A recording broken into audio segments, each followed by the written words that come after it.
Assalamualaikum warahmatullahi wabarakatuh. Perkenalkan, nama saya Ajri Ridwan, NIM 1803010020.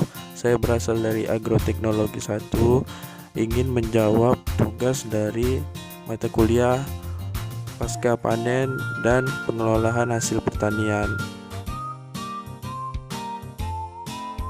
1.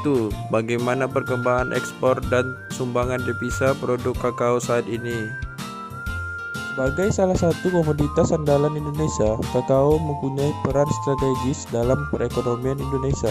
Salah satunya sebagai penyumbang devisa negara peringkat ketiga di sektor perkebunan. Pada tahun 2012, komoditas kakao telah menyumbang devisa 1,53 miliar US dollar dari ekspor biji kakao dan produk kakao olahan. Saat ini Indonesia telah mempunyai 20 perusahaan industri pengolahan kakao. Menurut data International Cocoa Organization atau disingkat ICCO, Indonesia menempati urutan ke-6 sebagai produsen biji kakao terbesar di dunia setelah Pantai Gading, Ghana, Ekuador, Nigeria, dan Kamerun dengan volume produksi mencapai 220.000 ton sepanjang tahun 2018. Kakao merupakan salah satu komoditas hasil pertanian yang potensial di Indonesia. Luas perkebunan kakao tahun 2013 mencapai 1,7 juta hektar.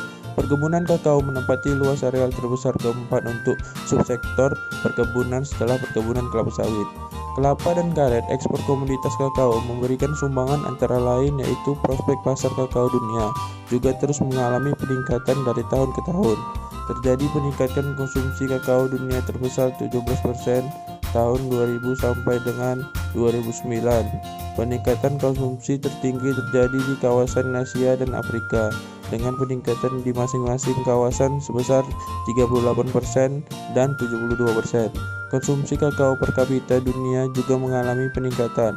Berdasarkan data International Cocoa Organization, konsumsi kakao per kapita dunia adalah sebesar 0,55 kg pada tahun 2000 sampai 2001, kemudian meningkat menjadi 0,59 kg per kapita pada tahun 2009. 2. Jelaskan apakah saat sekarang biji coklat atau kakao di Indonesia masih jarang difermentasi.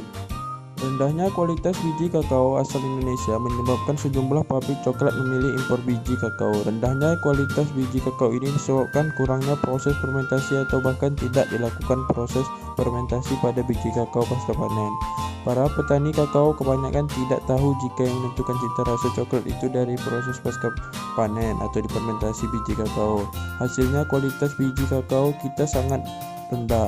Di pasar internasional pun terus turun. Kurangnya perhatian para petani pada proses fermentasi inilah yang menyebabkan produksi biji kakao Indonesia kalah dengan produksi Pantai Gading, Ghana, Nigeria, dan Swiss. Bahkan di Jepang, biji coklat dari Indonesia hanya untuk makanan ternak karena kualitasnya rendah.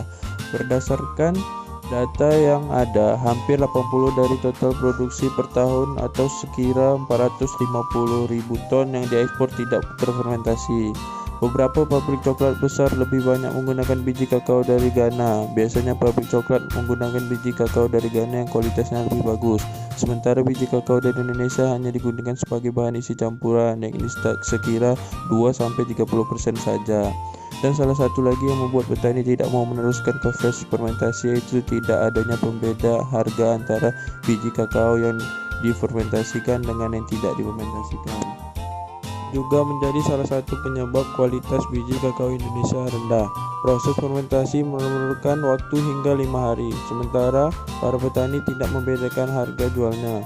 Jadi mereka berpikir buat apa menyimpan biji kakao hingga 5 hari kalau harganya sama aja.